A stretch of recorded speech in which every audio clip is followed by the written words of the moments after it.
Hey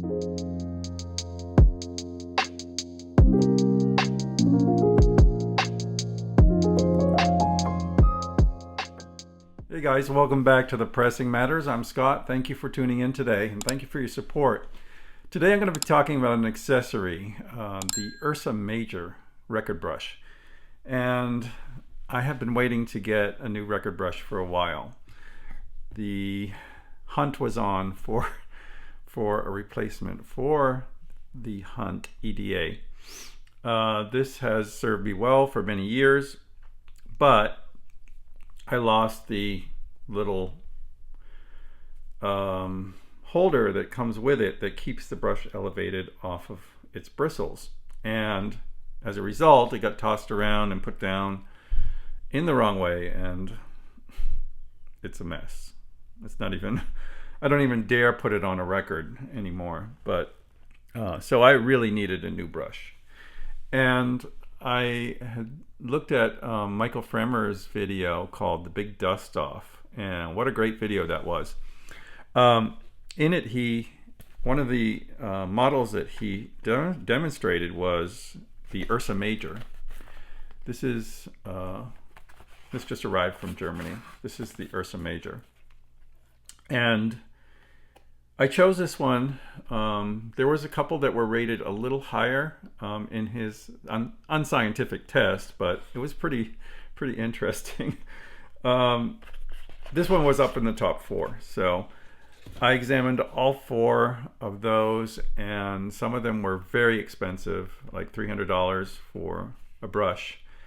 And some of them weren't designed as nicely as this one. So I decided to get this one. It's $60 delivered from Germany. And it comes like this, and this is the box.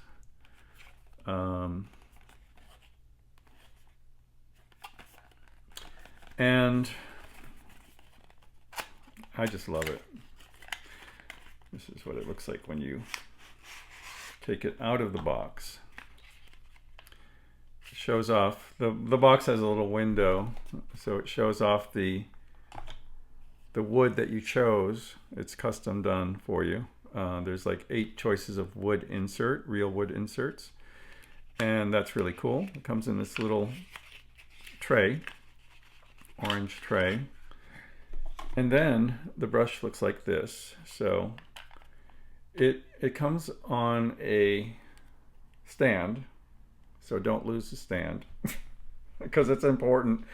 As I found out with the Hunt, it's important. It's integral to the brush. And it keeps the bristles floating off of any surface. And it also serves as a way to knock the dust off. And the way this is used, let me show you some other features of it. First of all, it's quite weighty. It feels really good in the hand. And it's got some indents here, so your fingers will not slip off of it. You can hold it very steady, and that's great. Also, this metal is conductive, and it drains the static charge away from the record into your fingers and down to the ground. So that is really cool too. It's really nicely made. Beautiful brushed aluminum. I guess it's aluminum. I don't know, whatever the conductive metal is, but the wood insert, and it has actually has 14 rows of carbon fiber compared to like 2 on the typical AudioQuest brush, which is $30. This is $60, and it's so much better made. It's just incredible. I mean, so unlike typical record brushes, this is used in the following way.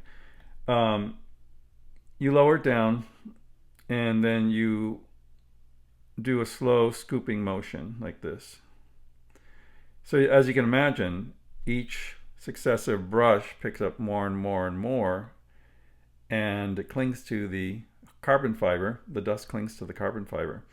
And by the end, you've scooped up all the dust, and you remove it vertically. You don't drag it off the record like some of the other brushes.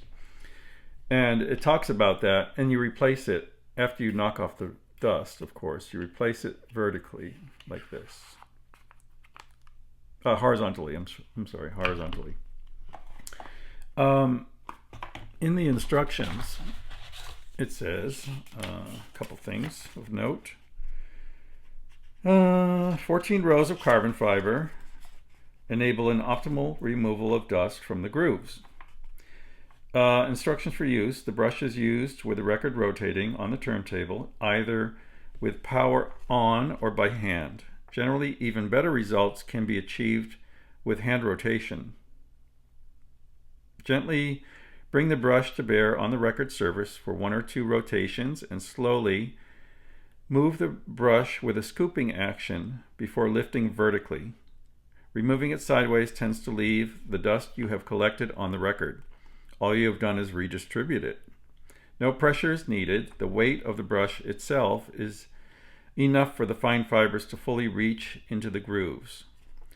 The brush is best cleaned on the edge of the stand away from the turntable. Please do not use your hand or clothing for this. Always slide the brush back in its stand lengthwise, not vertically, when not in use. I guess that would be not to accidentally push on the brushes. So that way you're safe, that it's undisturbed.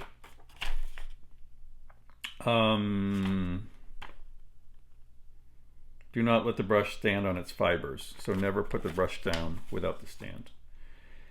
And there's a couple of other notes. The buildup of a static charge is countered by discharge through the brush itself. Carbon fiber is an excellent conductor, and the construction of the brush puts the fiber in direct contact with the metal of the main body. Your fingers provide the path to earth, as I said. The brushes do soften somewhat during the first few weeks of use, the greater pliability making them easier to use. The Ursa Major brush is intended to be used only dry. We do not recommend using the brush with record cleaning fluids of any kind. And the Ursa Major brush is the first to use 14 rows of carbon fiber, 7 double rows instead of 2 rows. So that's it. A beautiful, beautiful accessory, very well priced, and it's made extremely well. And it's quite effective as well. Much more effective than the Hunt ever was. So that's good. You have to be really careful to get this in right, though. Yeah, I don't want to damage those bristles. So that's it. I hope you enjoyed this little accessory review. Until next time, I'm Scott for the Pressing Matters. Have a great day.